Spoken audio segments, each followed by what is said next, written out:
ಕೇಂದ್ರ ಸರ್ಕಾರ ದೇಶವಾಸಿಗಳಿಗೆ ಜಿಎಸ್ಟಿಯ ಗಿಫ್ಟ್ ಕೊಟ್ಟಿದೆ. ಜನರ ತಲೆ ಮೇಲಿದ್ದಂತಹ ಜಿಎಸ್ಟಿ ಭಾರವನ್ನು ಸ್ವಲ್ಪ ಮಟ್ಟಿಗೆ ಇಳಿಸಿದೆ. 4 ಸ್ಲ್ಯಾಬ್ಗಳಲ್ಲಿದ್ದಂತಹ ಜಿಎಸ್ಟಿಯನ್ನು ಕೇವಲ 2 ಸ್ಲ್ಯಾಬ್ಗಳಿಗೆ ಇಳಿಕೆ ಮಾಡಿದ್ದು ಕೇಂದ್ರದ ನಿರ್ಧಾರಕ್ಕೆ ಸಚಿವರಿಂದ ಶ್ಲಾಘನೆ ವ್ಯಕ್ತ ಆಗಿದೆ. ಆದರೆ ವಿಪಕ್ಷಗಳು ಮಾತ್ರ ಟೀಕಿಸ್ತಾ ಇವೆ.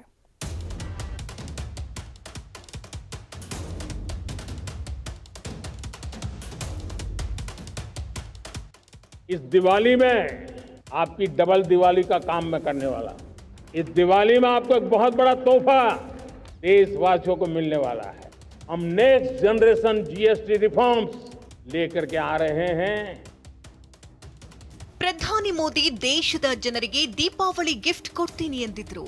ಕೊಟ್ಟ ಮಾತಿನಂತೆ ಜಿಎಸ್ಟಿ ಗಿಫ್ಟ್ ನೀಡಿದ್ದಾರೆ. ಬಿಹಾರ ಚುನಾವಣೆ ಹೊತ್ತಲೇ ಕೇಂದ್ರ ಸರ್ಕಾರ ಮಹತ್ವದ ನಿರ್ಧಾರ ತೆಗೆದುಕೊಂಡಿದೆ.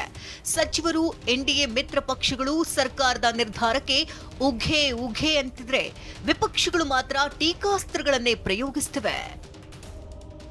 ಜಿಎಸ್ಟಿ ಇಳಿಕೆ ಜನಸಾಮಾನ್ಯರಿಗೆ ಅನುಕೂಲ ಎಂದ ಮೋದಿ. ಜಿಎಸ್ಟಿ ದರ ಪರಿಷ್ಕರಣೆ ಬೆನ್ನಲ್ಲೇ ಪ್ರಧಾನಿ ಮೋದಿ ಟ್ವಿಟರ್ನಲ್ಲಿ ಶ್ಲಾಘನೆ ವ್ಯಕ್ತಪಡಿಸಿದ್ದಾರೆ. ಸ್ವಾತಂತ್ರ್ಯೋತ್ಸವದ ಭಾಷಣದಲ್ಲಿ ಜಿಎಸ್ಟಿಯಲ್ಲಿ ಮುಂದಿನ ಪೀಳಿಗೆಯ ಸುಧಾರಣೆಗಳನ್ನು ತರುವ ನಮ್ಮ ಬಯಕೆಯ ಬಗ್ಗೆ ನಾನು ಮಾತನಾಡಿದ್ದೆ.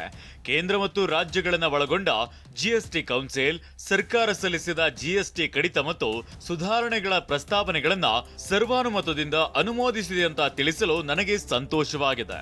ಇದು ಸಾಮಾನ್ಯ ಜನರು, ರೈತರು, ಎಂಎಸ್ಎಂಇಗಳು, ಮಧ್ಯಮ ವರ್ಗ, ಮಹಿಳೆಯರು ಮತ್ತು ಯುವಕರಿಗೆ ಪ್ರಯೋಜನವನ್ನ ನೀಡುತ್ತದೆ.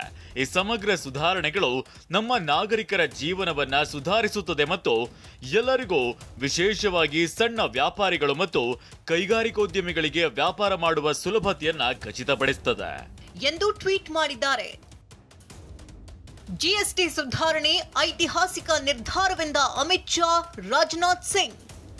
ಜಿಎಸ್ಟಿ ಸುಧಾರಣೆ ಐತಿಹಾಸಿಕ ನಿರ್ಧಾರ ಅಂತ ಕೇಂದ್ರ ಗೃಹ ಸಚಿವ ಅಮಿತ್ ಶಾ ಹಾಗೂ ಕೇಂದ್ರ ರಕ್ಷಣಾ ಸಚಿವ ರಾಜನಾಥ್ ಸಿಂಗ್ ಶ್ಲಾಘಿಸಿದ್ದಾರೆ.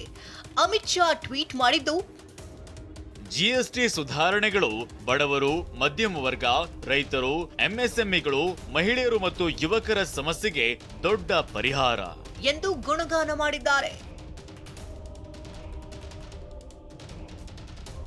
ಸಚಿವ ರಾಜನಾಥ್ ಸಿಂಗ್, ಜಿಎಸ್ಟಿ ಸುಧಾರಣೆಯು ಜೀವನವನ್ನ ಸುಲಭವಾಗಿಸುತ್ತೆ, ಸಣ್ಣ ವ್ಯವಹಾರಗಳನ್ನ ಸಬಲೀಕರಣಗೊಳಿಸುತ್ತೆ ಮತ್ತು ಆತ್ಮನಿರ್ಭರ ಭಾರತ ಅಡಿಯಲ್ಲಿ ಭಾರತದ ಸ್ವಾವಲಂಬನೆಯನ್ನ ಹೆಚ್ಚಿಸುತ್ತದೆ ಎಂದಿದ್ದಾರೆ.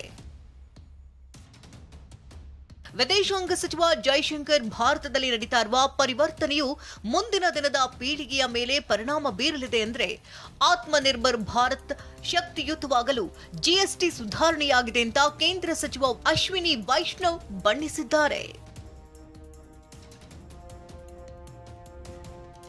ಉತ್ತರ ಪ್ರದೇಶ ಸಿಎಂ ಯೋಗಿ, ಆಂಧ್ರ ಸಿಎಂ ಚಂದ್ರಬಾಬು ನಾಯ್ಡು ಸೇರಿದಂತೆ ಹಲವರು ಜಿಎಸ್ಟಿ ನೂತನ ನೀತಿ ಪರಿವರ್ತನಾತ್ಮಕವಾಗಿದೆ ಎನ್ನುವ ಮೂಲಕ ಮೋದಿಗೆ ಧನ್ಯವಾದ ಹೇಳಿದ್ದಾರೆ.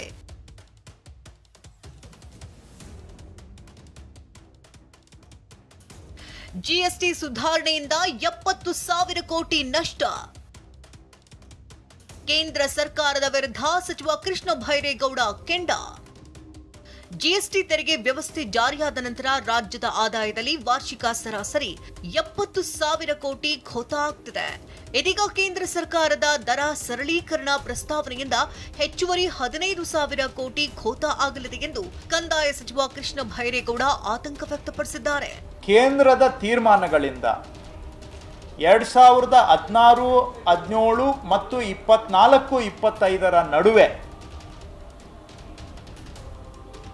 ಆಗಿರುವಂಥ ಕರ್ನಾಟಕಕ್ಕೆ ಆದಾಯದ ಕೋತ ಸುಮಾರು 70,000 ಕೋಟಿ ಆಗುತ್ತೆ. ಇದು ಕರ್ನಾಟಕದ ಪರಿಸ್ಥಿತಿ. ಇನ್ನು ರಾಜ್ಯಸಭಾ ಸದಸ್ಯ ಪಿ ಚಿದಂಬರಂ, ನಾವು ಜಿಎಸ್ಟಿ ಬೇಡ ಅಂದ್ರೂ ನಮ್ಮ ಮಾತು ಕೇಳಿಲ್ಲ, 8 ವರ್ಷಗಳ ಬಳಿಕ ಆದ್ರೂ ಸರ್ಕಾರ ಎಚ್ಚೆತ್ತುಕೊಂಡಿದೆ, ಸ್ವಾಗತ ಅಂತ ಕುಟುಕಿದ್ದಾರೆ. Bureau report, TV9.